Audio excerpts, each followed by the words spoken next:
Okay, vocabulary number 1, cryptocurrency. I think we're all familiar with it nowadays. So Bitcoin is a famous example of a cryptocurrency.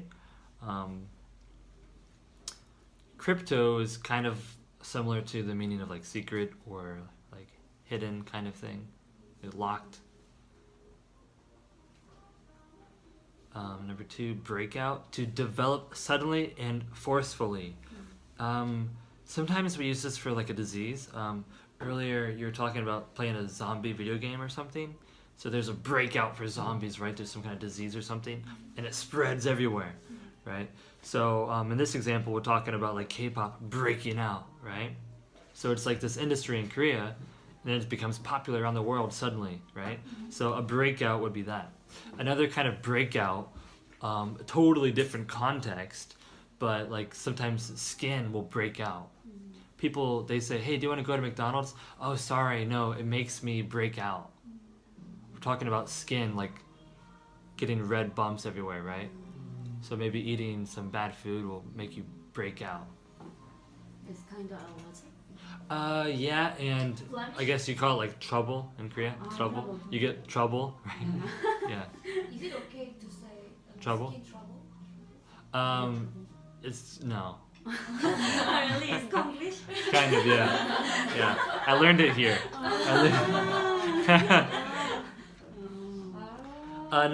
Number 3, mainstream. So if you go to the Amazon River, there's one major direction the river is going. But sometimes there are some small little areas where it's going a different direction, right?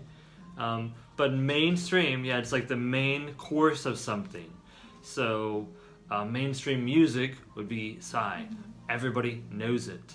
If you go to some small cafe in Hongdae, and it's like 17 people drinking coffee listening to somebody play guitar, that's probably like not a mainstream band, right? It's like some small independent person doing their own style, right?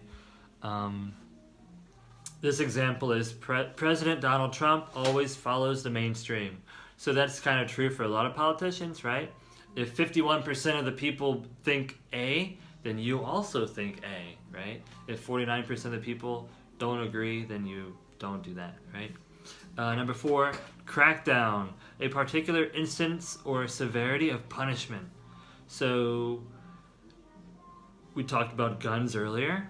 Maybe there's a bunch of gun problems and the police suddenly crack down on it. They start to look for these problems with guns to try to stop it. Maybe there's, suddenly too much drunk driving in Seoul. So the police, they have a meeting. They say, okay, from now on, we're going to have double the amount of police at night, and they will ask people if they're drinking alcohol, right? Maybe on certain roads, like Gangbian Highway, they'll stop everybody, right? And they're cracking down on drunk driving, right? So it means to like suddenly become very tough and make a rule very strong. That might happen at work, right? Maybe everybody's flexible, you start work at 9, but a lot of people come at 9 or 9:02 or 9:03. But then it becomes 9:07, 9:08, everybody's coming at 9:20 suddenly, right? Your boss is like, all right, I'm going to crack down. Like, everybody must come at 9, right? Okay, next, shaken. Shaken would be just like, you watch, like I don't know, you watch something really bad, and it kind of shocks you, right? Maybe you see a car crash. Maybe you see your pet die, or maybe something just like makes you really like shocked, and you can't. Yeah, right. Yeah. Okay. Maybe you read something on the news. Yeah, you read something on the news. Like we had something in USA. This family like locked their children, like I don't know, 5 or 7 children, in their house for many years. Then you read all the details, and you're like, oh my gosh, like how? And you can't leave. You're just sitting there, at the desk after you read it, like, wow, how did that happen, right? You're kind of shaken, right? So, yes. So maybe if you see like, like pictures of a war, you'll see like a little kid, or like in Syria now, there's like the picture of the boy with the blood and the mud. He's sitting there like That's more than shaken. That would be traumatized, right? But shaken would be like a little bit traumatized, a little bit, right? So children get shaken easily, you know, if they, something happens. Number 6, this is, I think, from French, but it's en masse. So if you buy something at Costco, it's en masse.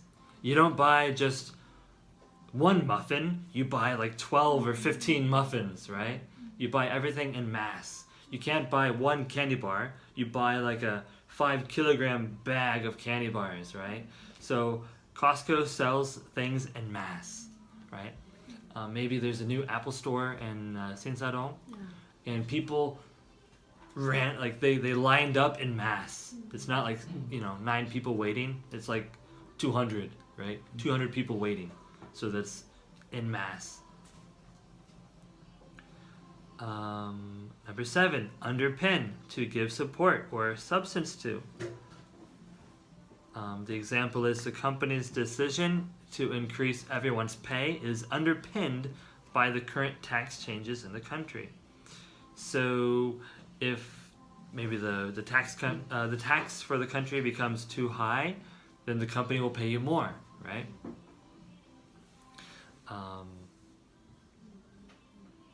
Sometimes there's some, maybe you're talking about Me Too, maybe some news reporter says, we just have this information, that women feel like they're threatened by their boss, and this just underpins the support for the Me Too movement, or there's this kind of news, and this is all, kind of supporting or underpinning, right? Number 8, this is from the video, correction, right? So could you look at me for a second? Here's Bitcoin, right? If it goes really high, it goes from like 6,000 to 17,000. That's kind of only going up, right? So there needs to be some kind of balance. So people say the correction is when it comes back down, right? So if it doesn't come down, people are kind of like freaked out, like why isn't it coming down? So the correction is when it balances back out. That's kind of what they're talking about with correction. So a correction is when something goes really low, comes back up, or comes down after being super high. And that's not really a common phrase outside of the economics and stock market, cryptocurrency context.